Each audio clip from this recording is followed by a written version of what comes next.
Honestly, I'm still reeling from this, and I just need to know if I'm out of line, or if I have every right to feel the way I do. My daughter, Sarah, just banned me from her house, from her life, all because I had the audacity to be upset that my own stepfather, a man who only came into my life when I was a teenager, a man who has always been a little too chummy with Sarah, was the first one to hold my grandchild. Yes, you heard that right, my stepfather. Not me, the child's grandmother, the woman who carried Sarah for 9 months, who raised her, who was there for every scraped knee and every school play. So tell me, was I wrong for feeling completely betrayed and hurt by this? Would any of you have just smiled and pretended everything was fine? Because I couldn't, and now I'm paying the price. It all started a few years ago, when Sarah met Mark. He was a sweet enough guy, a bit quiet, but he seemed to adore her. They fell in love quickly, and before I knew it, they were planning a wedding. I was thrilled, of course. My only daughter getting married, starting her own family. It was everything I'd always dreamed for her. My husband David, my stepfather that is, he was also very involved, perhaps a little too involved. Even back then, he'd always had a way of charming people, and Sarah, bless her heart, was always susceptible to it. He'd take her out for coffee, just the two of them, to talk wedding plans, which I thought was a bit odd, seeing as I was her mother and perfectly capable of discussing wedding details. But I brushed it off. He was her stepfather, after all, and he was being supportive. I tried not to let a hint of jealousy creep in, but it was always there, a tiny nagging voice in the back of my mind. The wedding itself was beautiful. I cried, naturally. My little girl was all grown up.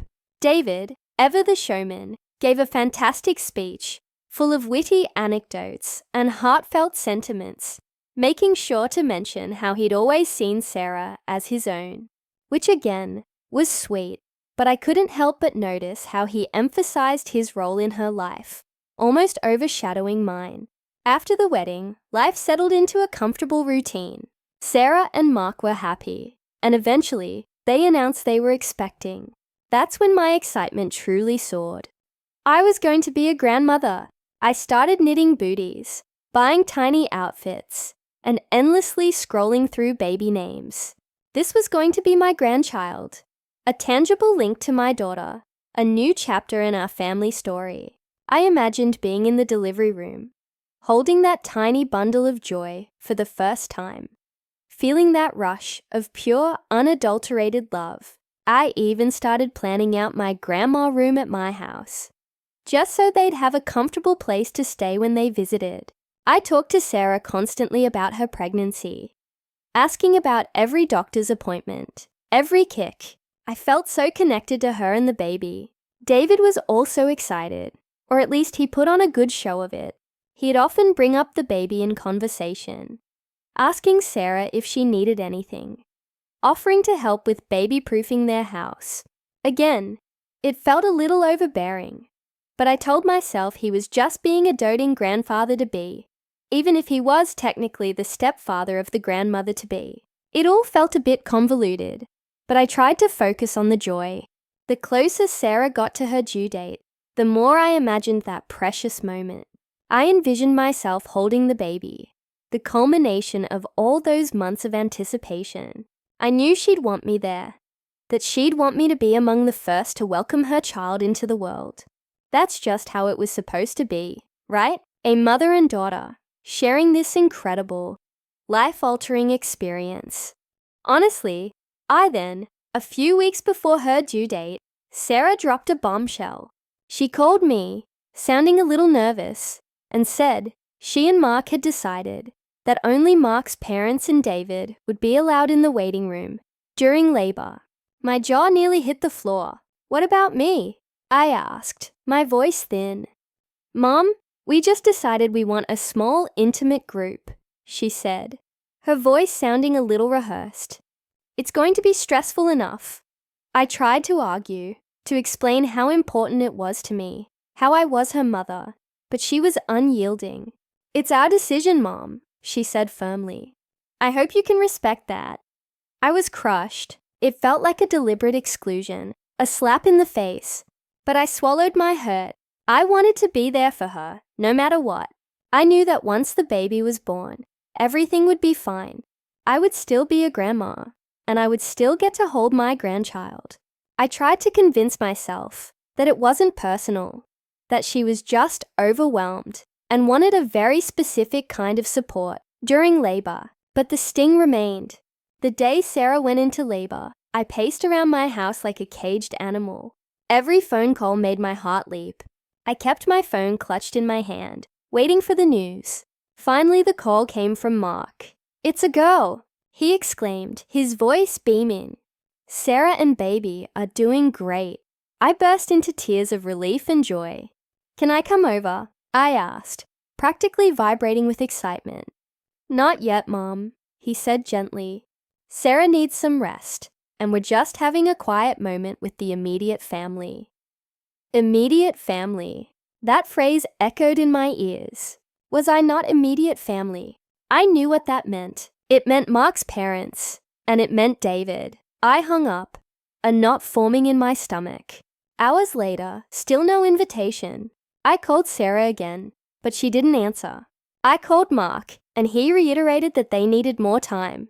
My gut feeling was screaming that something was wrong, but I couldn't put my finger on it. Then, a few more hours passed, and I couldn't take it anymore. I drove to the hospital, telling myself I would just wait in the lobby, maybe catch a glimpse of them. But when I got there, I saw David coming out of Sarah's room, a wide smile on his face, practically glowing. He saw me, and his smile faltered for a second. Then he recovered. "Oh, hey there," he said, a little too jovially. "She's just beautiful. Absolutely perfect." My blood ran cold. "You saw her?" I asked, my voice barely a whisper. "Of course. Just held my first grandbaby," he beamed. He actually used the words, "my first grandbaby." My first grandbaby. He was talking about my daughter's baby, my grandchild, as if he had some inherent right to claim her as his own. And he held her first. Before me? Before me? So that's the situation I was in, and I had to make a choice. Before I tell you what happened next, I want you to pause and comment below what you would have done in my shoes. Would you have let it go? Would you have confronted them? What would your next move be? Because I'm telling you, the anger that surged through me was unlike anything I'd ever felt. It was a searing, raw betrayal. I walked right past David, ignoring his continued attempts at small talk, and marched straight into Sarah's room. She was propped up in bed, looking tired but radiant, the baby swaddled in her arms. Mark was sitting beside her, looking equally thrilled. "Mom," Sarah said, surprised to see me. "What are you doing here?" "What am I doing here?" I asked, my voice shaking. "What is David doing here? And why was he the first one to hold my grandchild?" The joy in her eyes immediately faded, replaced by a defensive glare. "Mom, please, this isn't the time." "The time for what, Sarah?" I practically spat. The time for me to be treated like a stranger in my own daughter's life. For my stepfather to usurp my place. Mark stood up, putting a protective arm around Sarah. "Hey, calm down," he said, his voice firm. "This is supposed to be a happy day." "Happy for whom, Mark?" I retorted, my eyes blazing.